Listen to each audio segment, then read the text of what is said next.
হে viewers, আসসালামু আলাইকুম। Sadia blog থেকে আমি সাদিয়া ওয়েলকাম করছি আপনাদের সবাইকে। আশা করি যে যেখান থেকে আমার এই ভিডিওটা দেখছেন আপনারা সবাই ভালো আছেন। আলহামদুলিল্লাহ, আমি আমার পরিবারের সবাই অনেক ভালো আছি।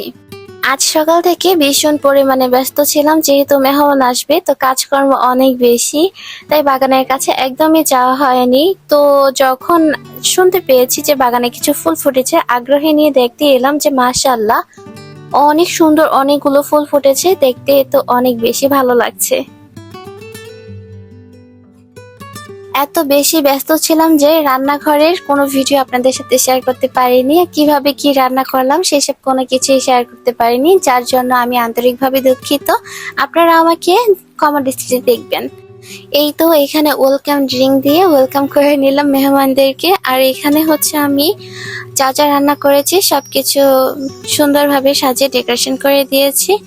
আলহামদুলিল্লাহ, সময় মতন সবকিছু করতে পেরেছি। এই যে এত কিছু রান্না করেছি, তারপরে মনে হয় কোনো দিক দিয়ে কমতি রয়ে গেছে, কোনো একটা মিস্টেক রয়ে গেছে। কাছের মানুষদের, আপন মানুষদেরকে যতই করি না কেন আর যতই পরিপাটিভাবে গুছিয়ে খাওয়াই না কেন, তারপরে মনে হবে কোনো দিকে কমতি রয়ে গেছে। আর সবসময় চেষ্টা করি পারফেক্ট সবকিছু করার জন্য। আর এই যে এত কিছু রান্না বান্না, আলহামদুলিল্লাহ সবকিছু কিন্তু আমি করেছি। এর মাঝে কয়েকটা জিনিস হচ্ছে আম্মু করেছে। এই যে মেহমান আসার প্রিপারেশন, এটা কিন্তু অনেক আগে থেকে নিয়ে রেখেছি, এক সপ্তাহ আগে থেকে। সত্যি কথা বলতে আমরা যখনই শুনি যে বাসায় মেহমান আসবে, অ্যাকচুয়ালি মনে মনে কিন্তু তখন থেকে প্রিপারেশন নেওয়া শুরু হয়ে যায় যে মেহমান আসলে কি খাওয়াবো, কি রান্না করব, সবকিছু সুন্দরভাবে হবে কিনা। মহিলাদের কিন্তু এটি একটা মাথা ঘুরপাক খায় এই বিষয়গুলো।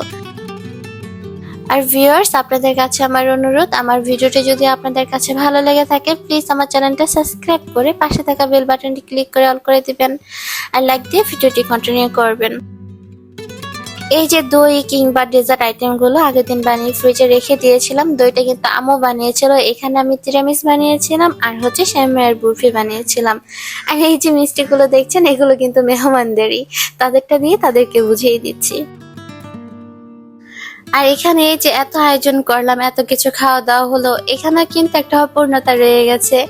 আমার ছোট বোন মিম আর আমার মাঝের বোন জান্নাত, ওদেরকে অনেক বেশি মিস করি। সবসময় বাসায় কোনো উৎসব, কোনো অনুষ্ঠান হলে আমি যেহেতু বাবার বাসায় থাকি, সবসময় আমি সবকিছু সামনে থেকে পেয়ে থাকি। ওরা অ্যাকচুয়ালি শ্বশুর বাড়িতে থাকে, ওরা কখনোই হচ্ছে এই সামনে পড়ে যায় না বা খাওয়া দাওয়া করতে পারে না একসাথে বসে। শ্বশুর বাড়িতে ওদের বেশিরভাগ সময়টা থাকা হয়।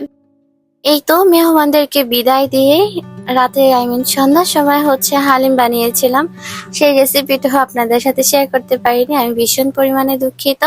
ইনশাল্লাহ নেক্সট টাইমে কোনো একদিন আপনাদের সাথে হালিমের রেসিপিটাও শেয়ার করে দিব। অ্যাকচুয়ালি আমি সবকিছু একটু গুছিয়ে নিচ্ছি, একটু সবকিছু নিজের মতন করে নিচ্ছি। একটা নতুন সারপ্রাইজ আছে আপনাদের জন্য, সেটা আমি পরবর্তীতে আপনাদের সাথে শেয়ার করব।